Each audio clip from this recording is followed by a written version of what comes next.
विरोधी क्षत्रिय संघ की कार्यकर्ता क्षत्रिय समाज को एक संगठन को एक अपील करना चाहती हूँ कि आज जो संगठन ये बना है ये कुरीतियों को और कुविचारों को एक गंदी मैली नाली से निकालना चाहता है।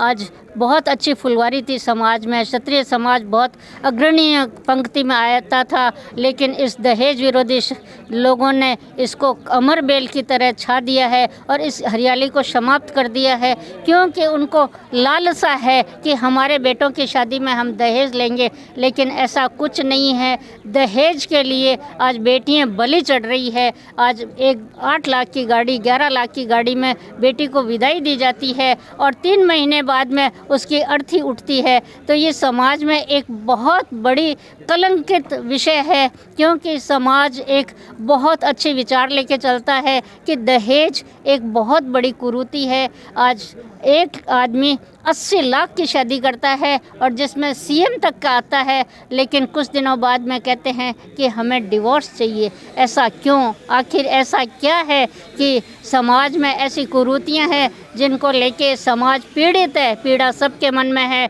लेकिन पीड़ा को कोई सहन कर जाता है और कोई वहन कर जाता है।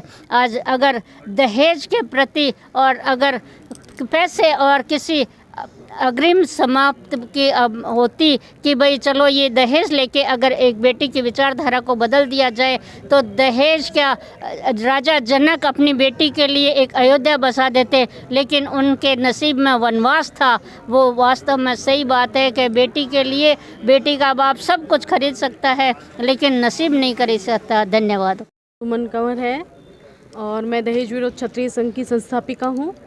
और दहेज के बारे में मेरे भी 2-4 मत हैं कि हम दहेज को मतलब बुराई है। ये बहुत बड़ी बुराई है समाज में।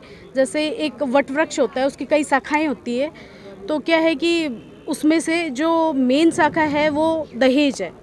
अब दहेज से ना हम बेटी की शिक्षा पे ध्यान दे पा रहे हैं, क्योंकि हम बेटी को एजुकेटेड करते समय कहीं ना कहीं जहन में ये चीज़ें आ जाती है कि इसके पढ़ाई लिखाई में लगाएं या इसके दहेज में लगाएं। जो बेटी IAS RS बन सकती है और हम उसके पैर बांध रहे हैं, कर रहे हैं, क्योंकि हम दहेज को प्रायोरिटी दे रहे हैं। तो दहेज कोई ऐसी मतलब दहेज को हम ख़त्म नहीं कर सकते, ऐसा कुछ नहीं है। जब हम ये मुहिम चलाते हैं तो एक एक करके जैसे दीप से दीप जलता है, उजाला होता है, वैसे धीरे धीरे करके ये समाज में बहुत बड़ा बदलाव आएगा, बहुत बड़ी रोशनी जिसे बोलते हैं वो फैलेगी और इसमें सबका योगदान होना चाहिए। और मैं तो ये कहूँगी कि जैसे इसमें यूथ का बहुत बड़ा योगदान होना चाहिए। वैसे तो बच्चे बहुत ज़्यादा समझ रहे हैं इस चीज़ को, एजुकेशन के साथ साथ इसको भी बहुत समझ रहे हैं कि ये गलत चीज़ है, बट जहाँ घर से ये शिक्षा नहीं मिलती, बच्चों को घर से ये शिक्षा नहीं मिलती, उन्हें नहीं पता होता कि दहेज क्या होता है, तो उन्हें यूँ लगता है कि ये तो आने वाली चीज़ है, परंपरा है, तो वो एक्सेप्ट करते हैं। तो इसमें क्या है कि बच्चों को भी आगे आने की ज़रूरत है, उन्हें देखने की ज़रूरत है कि जो समाज में बुराई फैल रही है और ऐसी बुराइयां हैं कि ना हमें विकास की ओर जाने दे रही हैं। एक सामान्य आदमी का जीवन उससे ही दहेज कुरीतियों कुरिवाजों के इर्द गिर्द घूम के ख़त्म हो जाता है। ना वो अपने आप को जी पाता है, ना वो अपने मन की भड़ास निकाल पाता है, बस वो एक डिप्रेशन लेके जीता है। वो सोचता है कि मैं अपना फ़र्ज पूरा कर दूं, लेकिन फ़र्ज के चक्कर में वो इतना कर्ज कर लेता है कि वो कर्ज ख़त्म नहीं होता लास्ट तक, तो उसे उसी के इर्द गिर्द घूमना पड़ता है। तो मैं इसे इतना गलत मानती हूँ कि ये तो होना ही नहीं चाहिए। तो इसके लिए कब से कार्यरत है जैसे दहेज जैसी प्रथाओं को खत्म करने के लिए? वैसे तो हमें 3.5-4 साल हो गए हैं कंटिन्यू, बट उससे पहले हमारे घर वालों के विचार ऐसे थे। जैसे मेरे ससुराल वाले भी, मेरे इन-लॉज बहुत अच्छे हैं, उन्होंने कभी मुझे ये नहीं पूछा कि तुम क्या कपड़े लेके आए हो, क्या विचार पारिवारिक मिले हैं। बिल्कुल। और जैसे मेरे पीहर वाले थोड़े से ज़्यादा हैं कि उनको देने में ज़्यादा विश्वास है, बट मेरे इन-लॉज ने कभी नहीं, कभी मेरी दिवरानी जिठानियों ने नहीं। बहुत अच्छी फैमिली है और हुक्म तो आपको पता ही है कि जो मुहिम लेके चल रहे हैं। और इसमें क्या है कि है ना, कभी भी उन लोगों ने हमें फोर्स नहीं किया कि आपको, कभी वो जुआरी के लिए नहीं बोलते, कभी किसी चीज़ के लिए नहीं बोलते। तो वहाँ से भी एक जागृति है। दूसरा ये कि समाज में जो कुरीतियाँ हैं, कुरीतियों के साथ में क्या बढ़ावा होता जा रहा है इन चीज़ों का, तो इनको धीरे धीरे करके कम करना है। तो इसको कैसे हमें कम करना है, तो इस मुहिम को क्या है कि एक से एक लेके जाना है और हमें जागृति उत्पन्न करनी है। 7, 8 और 9 अक्टूबर को जो यहाँ दहेज विरोधी क्षेत्रीय संघ की तरफ से सगाई समारोह का आयोजन किया जा रहा है, तो चैनल के माध्यम से महिलाओं से क्या अपील करना चाहूँगा? चैनल के माध्यम से मैं सभी महिलाओं से कहना चाहूँगी कि आप यहाँ पे पधारें और आप कम से आपको ये नहीं है कि मेरे कोई रिश्ता ही लेके जाना है या रिश्ता करके ही जाना है, आप देखने के लिए भी पधारें कि समाज में ऐसे काम हो रहे हैं। तो आप जैसे घर पे जाके 10 लोगों को बताएंगे तो ये भी एक प्रचार होगा। और दूसरा, आप आइए, यहाँ पे अच्छे अच्छे रिश्ते जो कि हमारी नज़रों में नहीं आ रहे हैं वो आपको मिलेंगे, करेंगे। आप सभी पधारें और आपका मोस्ट वेलकम है, अतिथि देवो भव। तो बाहर से आने वालों का भी वेलकम है और यहाँ से आने वालों का भी वेलकम है। थोड़ी व्यवस्थाओं को सुधारने में भी हमारा सहयोग करें तो बहुत ही अच्छा होगा, ताकि हमारे जैसे कई लोग इस मुहिम में आपके साथ जुड़े और समाज का कुछ भला कर सकें। विरोधी छत्राणी, वरिष्ठ कार्यकारिणी जयपुर प्रधान राजस्थान। मैं यही कहना चाहती हूँ खमागणी आप सभी को कि जो कुरूति 7, 8, 9 बना बैसा समारोह हो रहा है, तो इसमें सभी सहयोग बना रहे बहुत अच्छे से। सभी छत्राणियाँ बहुत उमंग के साथ सराहनीय कार्य कर रही है और इसमें सफलता प्राप्त हो। और जो कुरूतियाँ हैं इनको हम मिटाने का हमारा सभी का एक ही लक्ष्य है और ये हम मिटा के रहेंगे, क्योंकि हम लोग बहुत मेहनत कर रहे हैं। बाईसा वगैरह है, दीपा बाईसा, वर्षा बाईसा, वो बाईसा हैं, सब मेहनत कर रहे हैं। सभी छत्राणियाँ पूरे राजस्थान से बहुत अच्छा प्रोत्साहन कर रहे हैं, हमारे उनकी हुक्म बहुत अच्छा कर रहे हैं। काफ़ी बना पैसा कमा रहे हैं, शादियाँ नहीं हो पा रही है, बहुत प्रॉब्लम आ रही है। तो इसकी सफलता के लिए फुल हमारी मेहनत है। खमागणी और जिला सीकर के अध्यक्ष पद पे हूँ।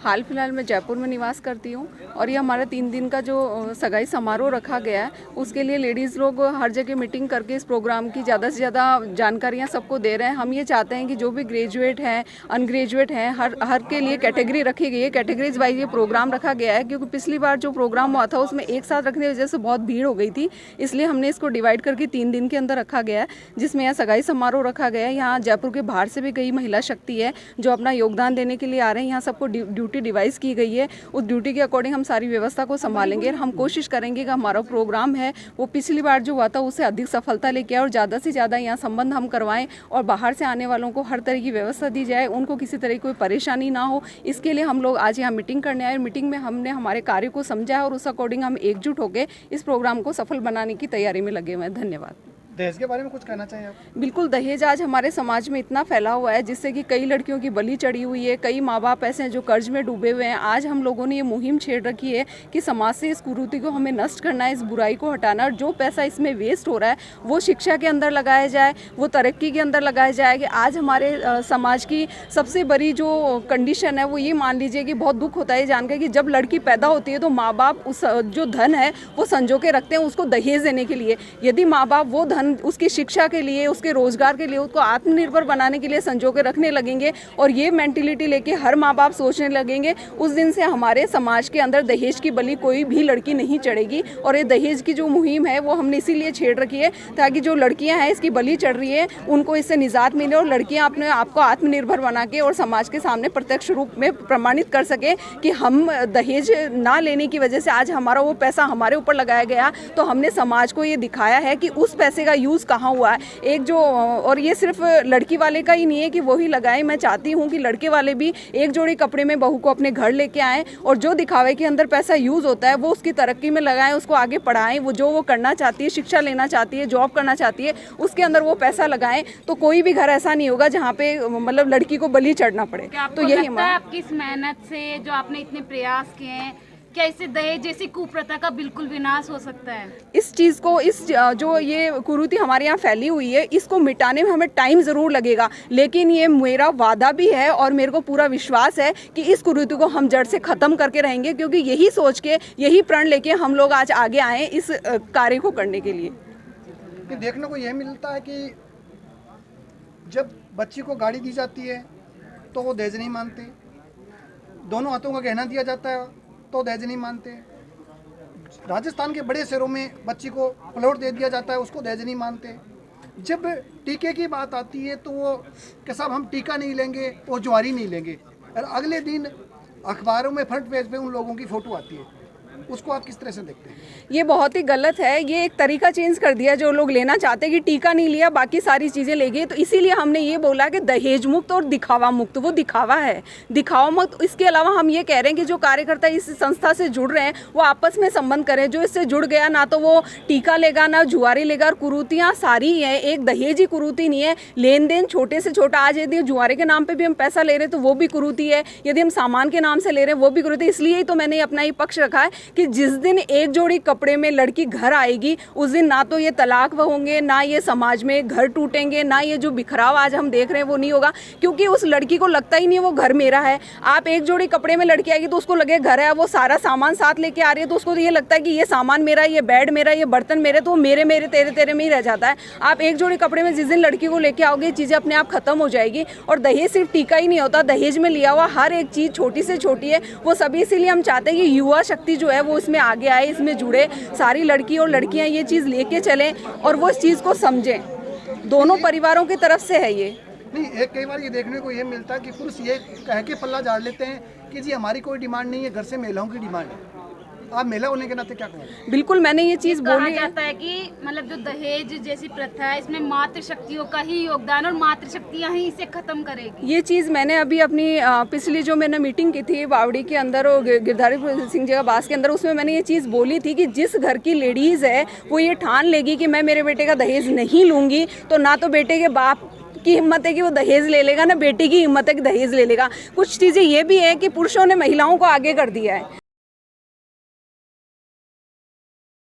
जिला सिक्कर की अध्यक्ष।